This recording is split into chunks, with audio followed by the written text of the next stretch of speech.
What's up, guys? Flyin Brian here for MMAmania.com. We're going to be talking about a fight that's showing us one reason why UFC 205 is the most stacked pay-per-view event this organization has ever put on. We're talking about a title fight that's not the main event, it's not the co-main event, it's the third from the top women's strawweight title fight where Joanna Jędrzejczyk will defend her strap for the fourth time. This time it's against a lady from her home country in Karolina Kowalkiewicz. Let's get right into the matchup, starting with the tail of the tape. There are a few aspects that we need to consider when looking at the tail of the tape, most of which are similarities, starting with they are both from Poland. The next is that they both are undefeated, so the old adage of somebody's O has got to go stands true in this bout. Then we look down at the reach. They both have a 65-inch reach, and they are obviously going to be weighing in at 115 pounds.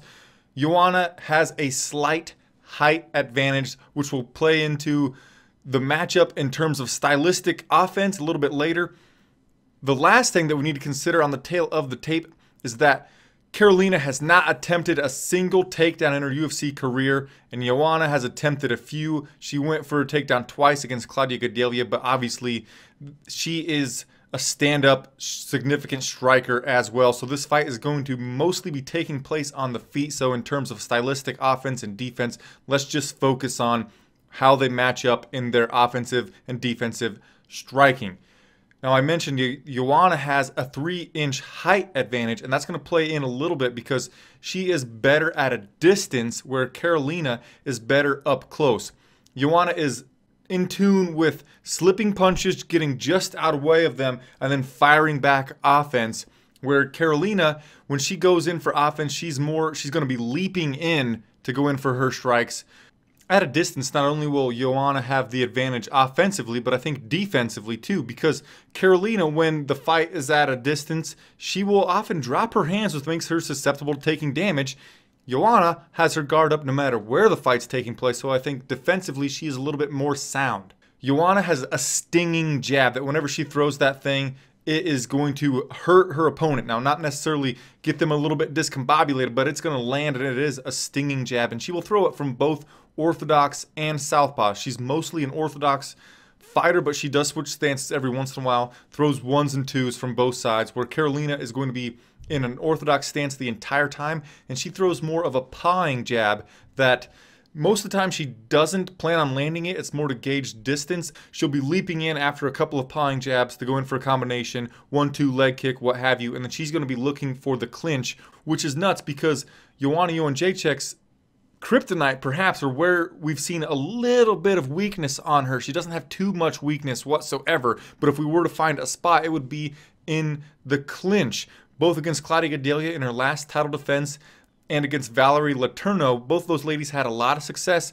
on Joanna in that area up close. Karolina Kowalkiewicz has most of her success in the clinch against Heather Jo Clark. Even when Heather Jo had her pushed up against the fence, Karolina was unleashing some vicious elbows on Clark's face, body, and knees to the body. She would get the plum clinch and circle out and land some vicious knees to the face. Same story when we look at her against Rose Namajunas. When she was in the clinch was where she was doing most of her damage. She had some elbows that really hurt Rose Namajunas. And then talking once again about at the distance, Rose was able to get some pretty big punches on Karolina's dome piece.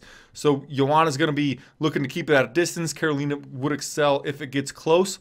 Now let's look at the cardio aspect of this matchup. Both of these ladies get better and better as the fights go on. If we look at their last two respective fights for each lady, as each round goes by, they land more and more and throw more and more strikes.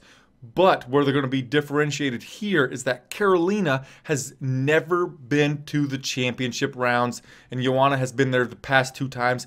And her best round, I think, of her career was round number 4 against Claudia Gadelha, where Claudia was really tired and Joanna turned up the volume. She did the same thing against Valerie Letourneau as well. So as this fight goes on, both of them are going to be throwing more, but I would tend to favor Joanna Jędrzejczyk just because she has experienced the championship rounds and we know that she's good there. I'm not certain that I see a finish from Joanna, but I do think in rounds 4 and 5 we will see Joanna violence in full force. I think that she wins a decision in a closely contested striking affair. Let me know who you're picking in the comments section down below. Be sure to give the video a thumbs up and subscribe to MMA Mania on YouTube. I'll see you on my next video. Namaste.